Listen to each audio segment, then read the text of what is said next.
नमस्कार, अपना उत्तर प्रदेश देख रहे हैं आप और मैं हूं आपके साथ ज्योति। राम मंदिर में रामलला की प्राण प्रतिष्ठा से पूर्व तमाम गणमान्य लोगों ने अब अयोध्या में आना शुरू कर दिया है और इसी क्रम में केंद्रीय मंत्री मीनाक्षी लेखी अयोध्या पहुंची। इस दौरान हमारे चैनल हेड ब्रिजमोहन सिंह रघुवंशी ने मीनाक्षी लेखी से खास बातचीत की और इस चर्चा में उन्होंने क्या कुछ कहा है सुनाते हैं आपको। और हमारे साथ मौजूद हैं केंद्रीय मंत्री। मैम, क्या कहना चाहेंगी 22 तारीख का जो ये त्यौहार है, ये अब अंतर्राष्ट्रीय त्यौहार बन चुका है। आप यहाँ दूसरी बार आ रही हैं, क्या कहना चाहेंगे? और आपके साथ पंजाब से भी एक गुरुजी नजर आ रहे हैं, क्योंकि प्रधानमंत्री जी ने बात कही थी कि ये सिर्फ ये जो पर्व है ये सभी धर्मों का पर्व है, तो आपने उसकी एक उदाहरणता कहीं ना कहीं प्रस्तुत की है, क्या कहना चाहेंगे? देखिए, बाबा हरजीत सिंह जी उस परिवार से हैं और उनके वंशज हैं जिनका नाम बाबा फकीर सिंह जी था, जो कि बाबा फकीर सिंह जी निहंग, जिनके ऊपर पहली एफआईआर दर्ज हुई थी 1858 के अंदर। 1857 का युद्ध की जानकारी सबको है, लेकिन 1858 की सबको जानकारी नहीं है। ऐसे बाबा फकीर सिंह जी, जिन्होंने उस समय उस जन्म स्थान का कब्जा लिया और कब्जा लेने के बाद वहां यज्ञशाला बनाई और यज्ञ किया और 25 निहंग सैनिकों के साथ चारों तरफ दीवारों के ऊपर राम राम कोयले से लिख दिया और इस कारण और पूरा यज्ञ किया, पूजा पाठ किया। तो एफआईआर भी हुई, मुकदमेबाजी भी हुई। तो ऐसे महान योद्धाओं के परिवार से बाबा हरजीत सिंह जी 8वें वंशज के रूप में आज हमारे बीच में हैं। तो उनके प्रति नतमस्तक होते हुए एक भावनात्मक प्रकटीकरण के रूप में आज इन्होंने जो है लंगर सेवा देना आरंभ किया है। और वो लंगर जो है बाबा जी का लंगर 4 धाम मंदिर से शुरू किया गया है। तो मैं तो सिर्फ इनके प्रति नतमस्तक होते हुए धन्यवाद का आभार ही व्यक्त करूंगी कि ये हमारी सांझी विरासत है। और जब आक्रांताओं ने इस देश पर हमले किए तभी सिख पैदा हुए और हिंदू माओं ने ही अपने बच्चों को जन्म देकर गुरुजी की सेवा में समर्पित किया था, ताकि देश की रक्षा, धर्म की रक्षा हो पाए। आज वही मेरे सिख भाई जिन्होंने देश की और धर्म की रक्षा की, उनके प्रति एक विनम्र भाव से मैं ये कहती हूँ कि उसी प्रकटीकरण को भी हम आशीर्वाद के रूप में प्राप्त कर रहे हैं जब उन्होंने आज गुरु साहब का लंगर यहाँ पे शुरू किया है।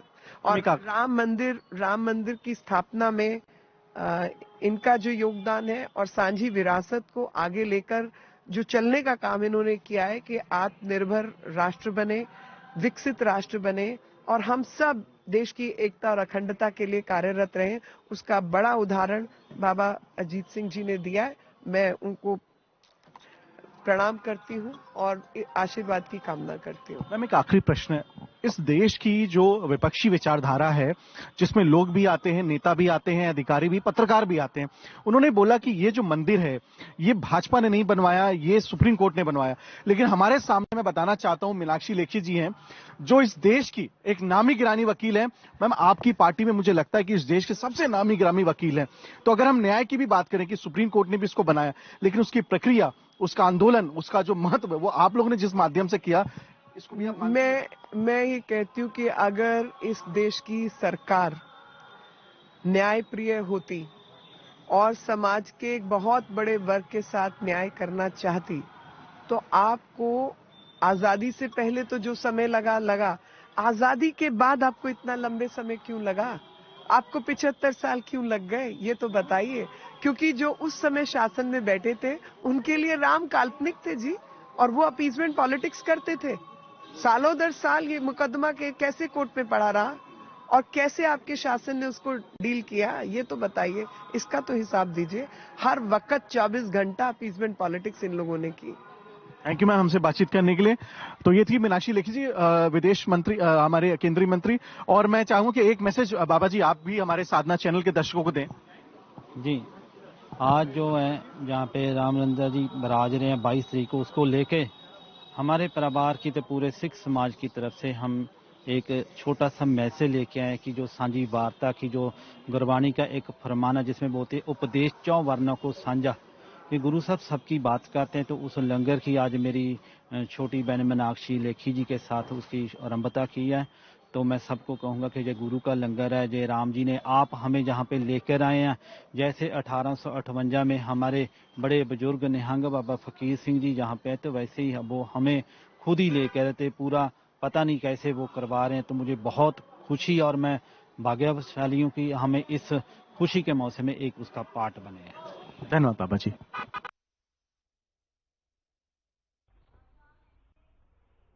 और श्री राम जन्मभूमि तीर्थ क्षेत्र के महासचिव चंपत राय ने प्रेस कॉन्फ्रेंस की है। इस प्रेस कॉन्फ्रेंस में उन्होंने क्या कुछ कहा है, सुनाते हैं आपको।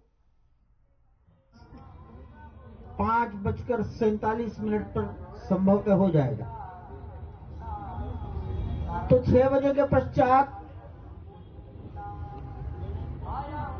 अपने घर का जो सबसे बाहरी दरवाजा है वहां पर दीपक, 5 दीपक अपने प्रभु की प्रसन्नता के लिए, अपने हृदय की संतुष्टि और आनंद को प्रकट करने के लिए जलाओ। उछल कूद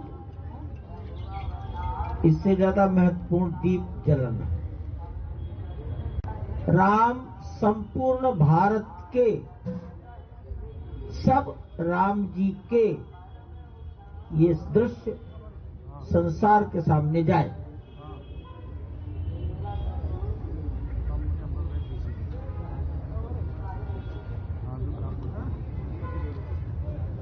जब सभी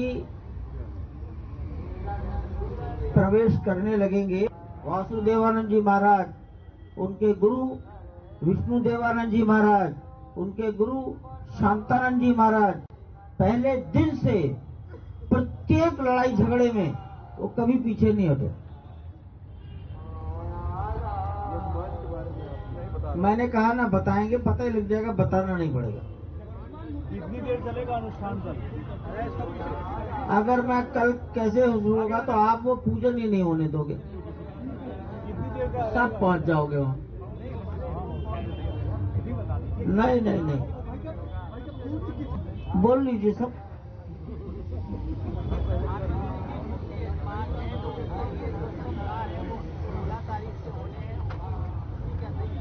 आपकी जानकारी गलत है।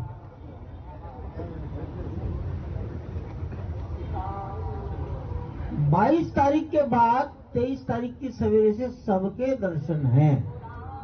सबके मतलब 135 करोड़ समाज के जो अयोध्या आ जाएंगे।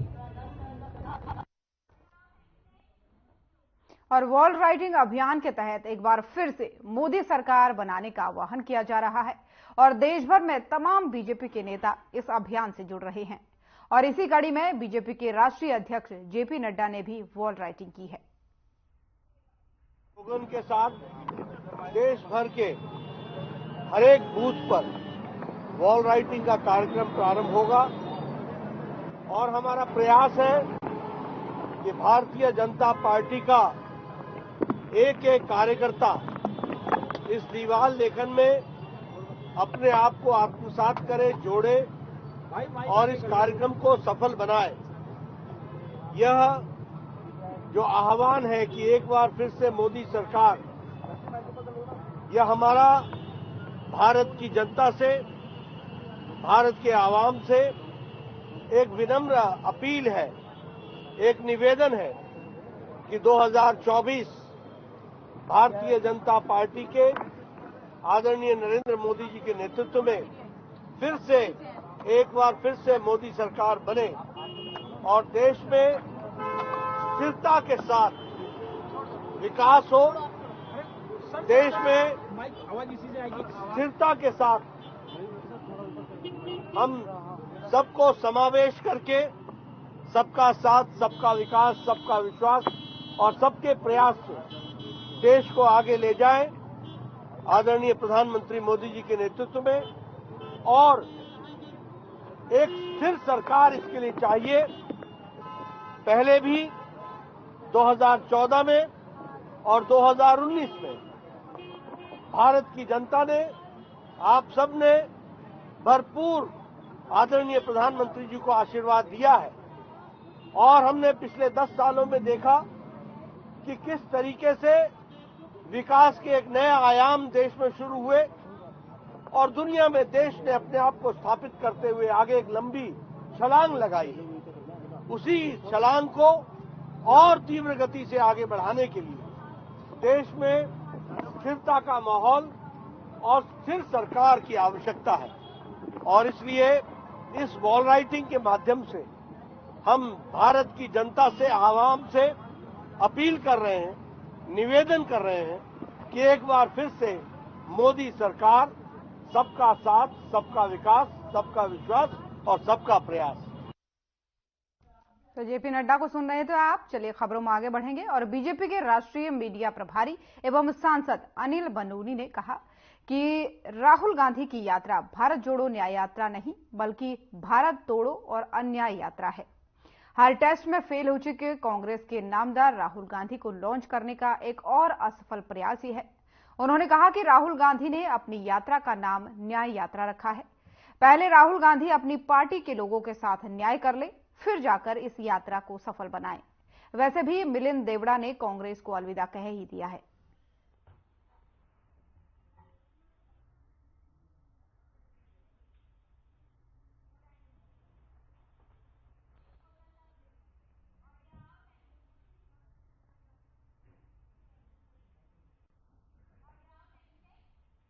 और खबरों में वक्त हो चला है एक छोटे से ब्रेक का। जल्द हाजिर होंगे।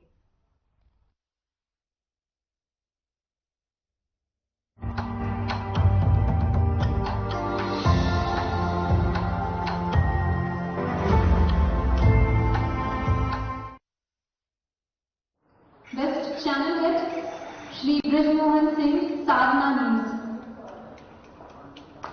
Best channel head Shri Brajmohan Singh, Sadhna news.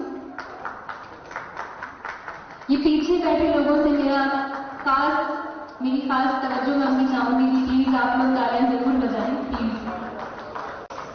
यहाँ पे आने वाले सभी लोगों की हौसला अफजाई होती है आपकी तालियों से।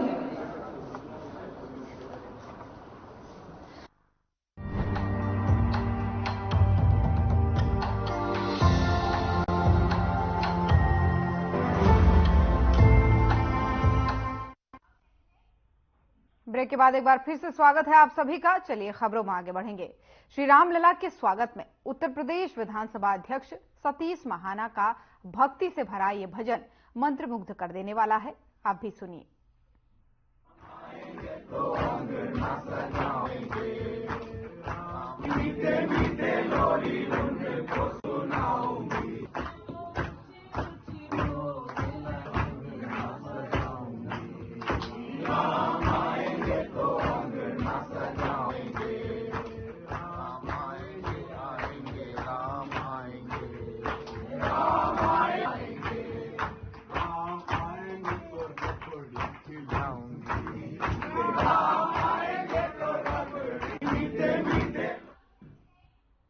और भगवान सूर्य की उपासना के महापर्व मकर संक्रांति के पावन अवसर पर सीएम योगी आदित्यनाथ ने प्रेस कॉन्फ्रेंस की है। क्या कुछ उन्होंने कहा है, सुनिए। आज मकर संक्रांति का पावन पर्व है। मकर संक्रांति के अवसर पर मैं पूरे प्रदेशवासियों को, सभी श्रद्धालुजनों को हृदय से बधाई और मंगल में शुभकामनाएं देता हूं। जगत पिता सूर्य की उपासना का यह पावन पर्व उत्तर प्रदेश के साथ साथ पूरे देश के अंदर अलग अलग नाम और रूपों में बड़े हर्षोल्लास के साथ आयोजित होता है। प्रदेश में इस पर्व पर अलग अलग स्थानों पर अलग अलग प्रकार के आयोजन होते हैं, तो देश के अंदर भी कहीं बिहू के नाम पर, कहीं लोहड़ी के नाम पर, कहीं पोंगल के नाम पर, कहीं तिलवा संक्रांति के रूप में और कहीं खिचड़ी संक्रांति के रूप में इस पर्व को श्रद्धालुजन आयोजित करते रहे हैं। उत्तर प्रदेश में आज माघ मेले में भी लाखों की संख्या में श्रद्धालुजन आकर के संगम पे स्नान कर रहे हैं। पवित्र नदी, सरोवर, तालाब आदि स्थानों पे भी भारी संख्या में जाकर के स्नान करते हैं। प्रयागराज हो, काशी हो, गढ़मुक्तेश्वर हो या अन्य पवित्र स्थलों पे, अयोध्या धाम हो, गोरखपुर में श्री गोरखनाथ मंदिर से मकर संक्रांति का भी एक महत्वपूर्ण जुड़ाव रहा है। आपने कल भी देखा होगा और आज भी लाखों की संख्या में श्रद्धालुजन आकर के भीषण शीतलहरी के बावजूद महायोगी भगवान गोरक्षनाथ जी को अपनी आस्था की पवित्र खिचड़ी चढ़ा रहे हैं। आज प्रातः काल से ही लाखों की संख्या में सड़कों पे लंबी लंबी कतारें लग करके अपनी आस्था की पवित्र खिचड़ी को चढ़ाने के लिए श्रद्धालुजन पंक्ति में खड़े होकर के इस पूरी व्यवस्था के साथ अपनी आस्था को व्यक्त कर रहे हैं। जहां पर सभी स्थानों में प्रदेश के अंदर इस आस्था को सम्मान देने के लिए मंदिर प्रबंधन की ओर से, प्रशासन की ओर से श्रद्धालुजनों को किसी भी प्रकार की असुविधा न हो, हर स्थान पर पर्याप्त व्यवस्था दी गई है और बड़ी श्रद्धा के साथ आने वाला श्रद्धालु अनुशासित तरीके से न केवल दर्शन कर रहा है बल्कि अपनी आस्था की पवित्र खिचड़ी के माध्यम से या संगम तट पर या नदी और सरोवरों पर स्नान करके अपनी आस्था को पुष्ट कर रहा है और भारत की सनातन परंपरा के प्रति अपने दृढ़ विश्वास को आगे बढ़ा रहा है। पर्व और त्योहारों की जो हमारी लंबी परंपरा है, उस परंपरा में आज का महत्व इसलिए भी और हो जाता है क्योंकि भगवान सूर्य जिन 12 राशियों में विभक्त होकर के इस संपूर्ण ब्रह्मांड का भ्रमण करते हैं,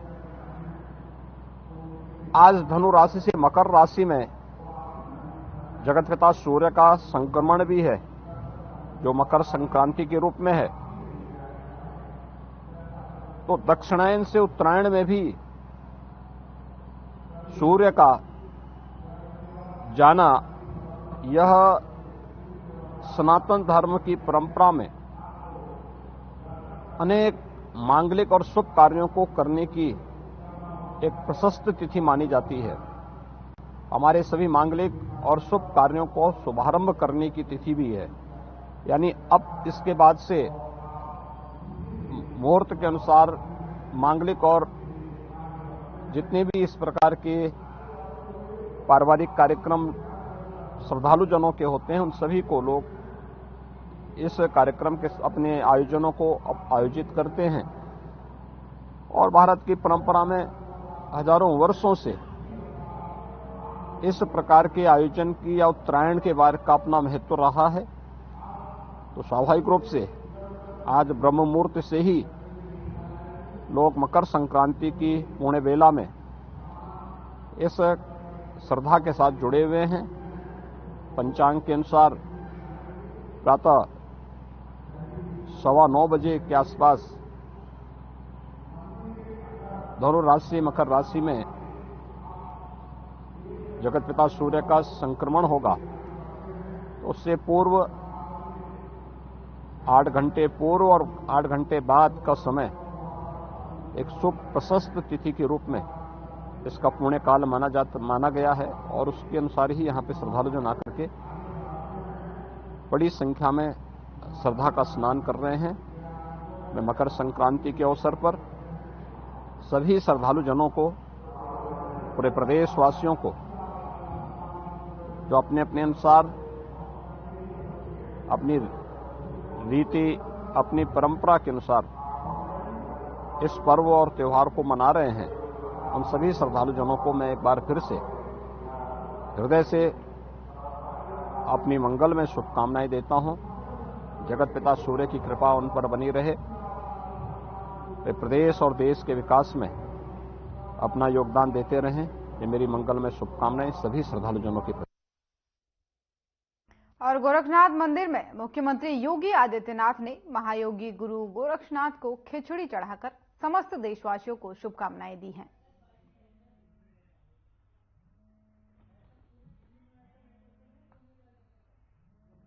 तो खबर गोरखपुर से आपको बता रहे हैं, जहां पर सीएम योगी आदित्यनाथ ने गोरखनाथ धाम में खिचड़ी चढ़ा करके मकर संक्रांति की पूरे देशवासियों को शुभकामनाएं दी है। और इस दौरान उन्होंने गोरखनाथ मंदिर में खिचड़ी भी चढ़ाई, प्रसाद वितरण उन्होंने इस दौरान किया, जिसके बाद से उन्होंने मीडिया को भी संबोधित किया और इसी के जरिए उन्होंने पूरे देशवासियों को शुभकामनाएं दी।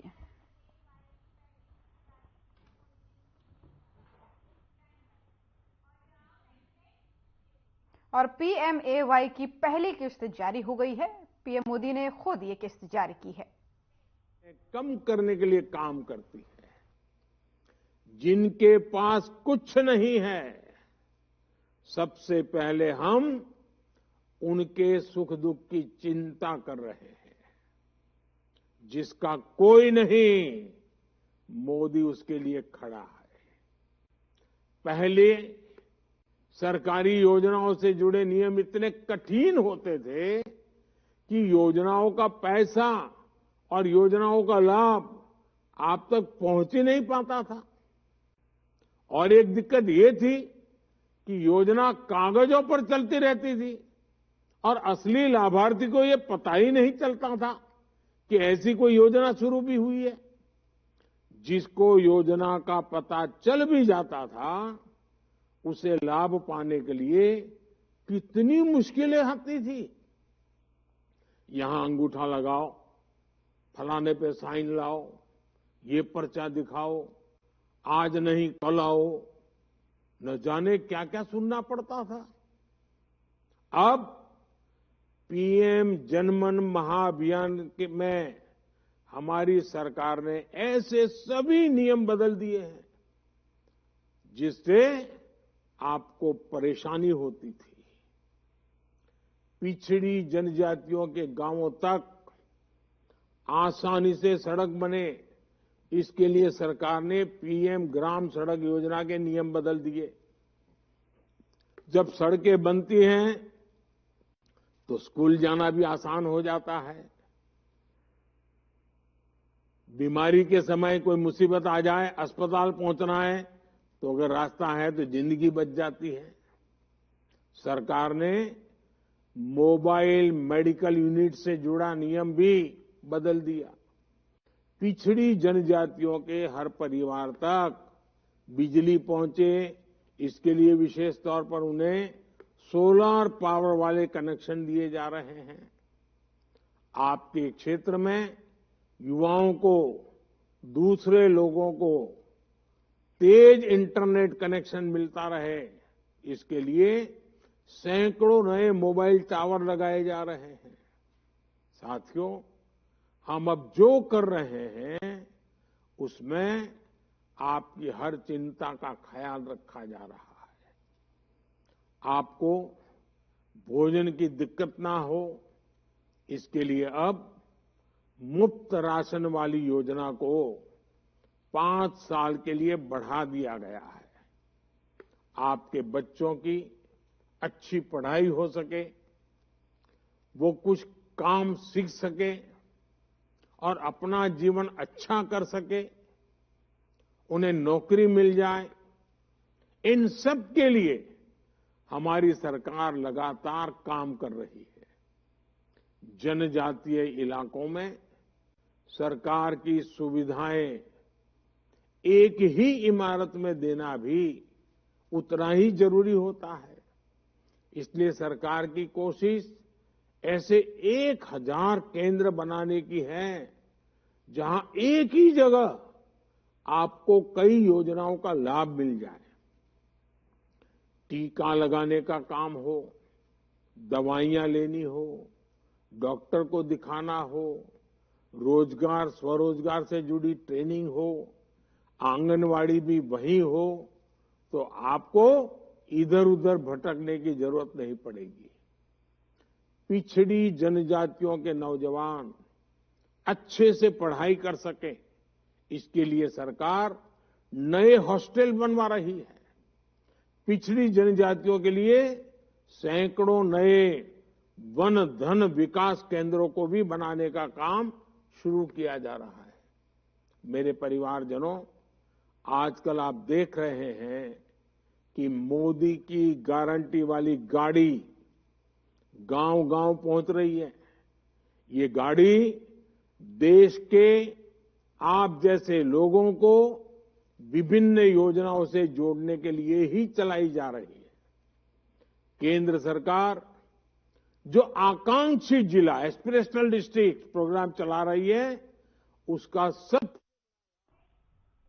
अपना उत्तर प्रदेश देख रहे थे आप। खबरों में फिलहाल इतना ही। नमस्कार।